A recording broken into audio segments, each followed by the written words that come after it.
আসসালামু আলাইকুম রাহমাতুল্লাহ। আমি লিজা আক্তার আমাদের ইউটিউব চ্যানেল থেকে জানাচ্ছি আপনাদের সবাইকে স্বাগত। আজকের ভিডিওতে আমি আলোচনা করব কচি পাতার ঔষধি গুণাগুণ নিয়ে। কচি পাতা আমাদের কি কি রোগের সমস্যা সমাধান করতে সাহায্য করে। কচি পাতার অনেক পুষ্টি গুণাগুণ রয়েছে। এতে থাকা ভিটামিন এ চোখের দৃষ্টিশক্তি ভালো রাখে এবং রাতকানা রোগ প্রতিরোধ করে। প্রচুর প্রচুর পরিমাণে আয়রন থাকায় রক্ত শূন্যতা দূর করে, ক্যালসিয়াম ও ফসফরাস থাকায় হাড় ও দাঁত মজবুত রাখে। এছাড়াও ভিটামিন সি রোগ প্রতিরোধ ক্ষমতা বাড়ায়, প্রচুরতে আঁশ থাকায় হজম শক্তি ও কোষ্ঠকাঠিন্য দূর করে এবং ডায়াবেটিস নিয়ন্ত্রণে রাখতে সাহায্য করে। কচি পাতার প্রধান উপকারিতা হলো কচি পাতা থাকা উচ্চ মাত্রার আয়রন রক্ত শূন্যতা দূর করতে। এছাড়াও কচুতে থাকা আয়রন, ক্যালসিয়াম, ফসফরাস হাড় ও দাঁতের স্বাস্থ্য রক্ষায় গুরুত্বপূর্ণ ভূমিকা রাখে। কচি পাতায় প্রচুর পরিমাণে ভিটামিন এ রয়েছে, যা রাতকানা রোগ প্রতিরোধ করে এবং চোখের দৃষ্টিশক্তি ভালো রাখে।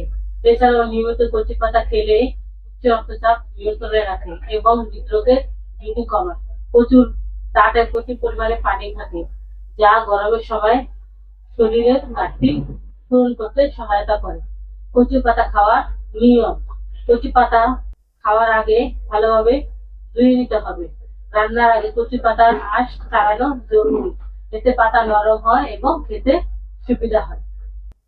কচু রান্না করার সময় গলা ধরা এড়াতে লেবুর রস বা ভিনেগার ব্যবহার করা যায়।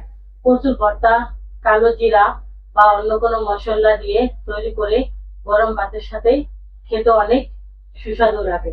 কচি পাতা দিয়ে অন্য সবজি বা মাছ দিয়ে তরকারি রান্না করা যায়। এছাড়াও কিছু পরিমাণে তেল, মশলা, রসুন দিয়ে কচু পাতা ভেজে খাওয়া যায়। এই কচু পাতা প্রতিদিন আমাদের খাবারে কিছু পরিমাণে রাখা উচিত, কারণ এর অনেক পুষ্টিগুণ রয়েছে। এই কচু পাতা তার নানা গুণের কারণে সেই প্রাচীনকাল থেকে সবাই ব্যবহার করে আসছে। আসুন আমরা আয়ুর্বেদ চিকিৎসা নেই, নিজেও সুস্থ থাকি, পরিবারের সবাইকে সুস্থ রাখি। আমরা থ্যালাসেমিয়া বা রক্তশূন্যতা সহ সকল রোগের ওষুধ এবং চিকিৎসা দিয়ে থাকি। তাই যে কোনো রোগের জন্য আমাদের সাথে যোগাযোগ করতে পারেন। স্ক্রিনে আমাদের ফোন নাম্বার দেওয়া আছে। আমাদের ঠিকানা হলো কাউন্দিয়া বাজার, দিয়াবাড়ি ঘাট, ঢাকা, মিরপুর 1। এত সময় আমাদের সাথে থাকার জন্য আপনাদের সবাইকে অসংখ্য ধন্যবাদ। আজ এ পর্যন্তই। সবাই ভালো থাকেন, সুস্থ থাকেন। দেখা হবে পরবর্তীতে নতুন কোনো ভিডিও নিয়ে। আসসালামু আলাইকুম রহমতুল্লাহ। আল্লাহ হাফেজ।